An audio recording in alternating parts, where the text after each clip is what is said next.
TikTok, aplikasi yang digunakan miliaran orang di seluruh dunia.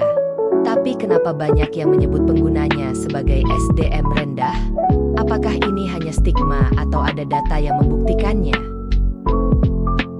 Jangan kemana-mana, karena kita akan membahas fakta dan penelitian yang mungkin bikin kalian berpikir dua kali sebelum scroll TikTok lagi. Tapi lagi dan lagi biar kalian penasaran dan video ini terlihat profesional, kita intro yang gak seberapa ini dulu.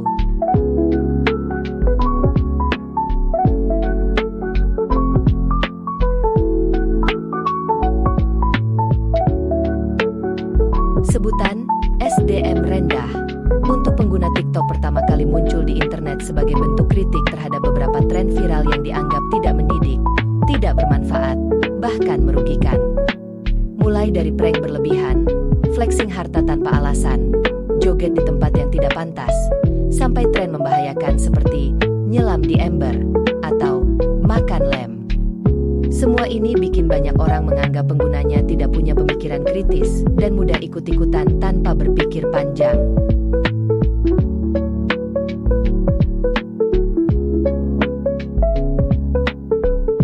Menurut penelitian dari Walaro Media, lebih dari 60% pengguna TikTok berusia 16-24 tahun, dengan durasi penggunaan rata-rata 95 menit per hari. Ini berarti mereka menghabiskan lebih banyak waktu di TikTok daripada membaca buku atau belajar. Tapi apakah ini cukup untuk menyebut mereka SDM rendah? Tunggu dulu. Sebuah studi dari Social Media Lab di Universitas Stanford menunjukkan bahwa algoritma TikTok cenderung menampilkan konten berdasarkan engagement, bukan kualitas. Artinya, semakin sering kita melihat konten tidak bermutu, semakin sering juga konten sejenis akan muncul di FYP kita. Jadi, kalau kita sering melihat konten receh, bukan TikTok yang bodoh, tapi kita sendiri yang membuat algoritma menyesuaikan dengan kebiasaan kita.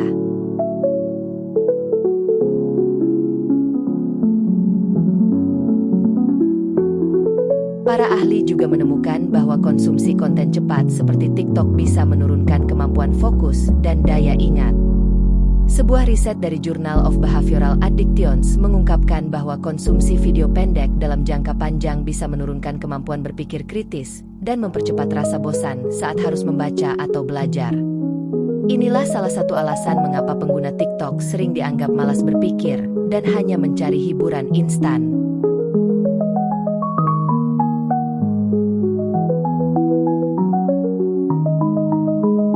Tapi tunggu, jangan keburu menyamaratakan semua pengguna TikTok.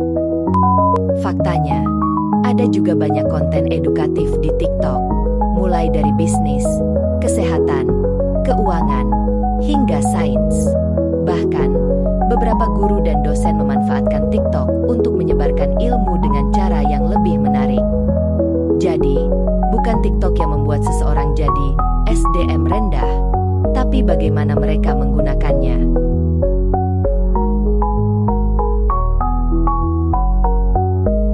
Jadi, apakah pengguna TikTok benar-benar SDM rendah? Jawabannya tergantung pada bagaimana mereka menggunakan platform ini. Kalau hanya mengonsumsi konten hiburan tanpa manfaat, ya wajar kalau dianggap kurang produktif. Tapi kalau kita memanfaatkan TikTok untuk belajar, networking, atau bisnis, justru bisa jadi alat yang powerful.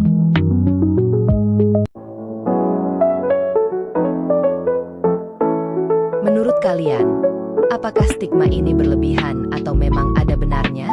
Coba tulis pendapat kalian di kolom komentar. Jangan lupa like, subscribe, dan nyalakan loncengnya supaya nggak ketinggalan konten menarik lainnya.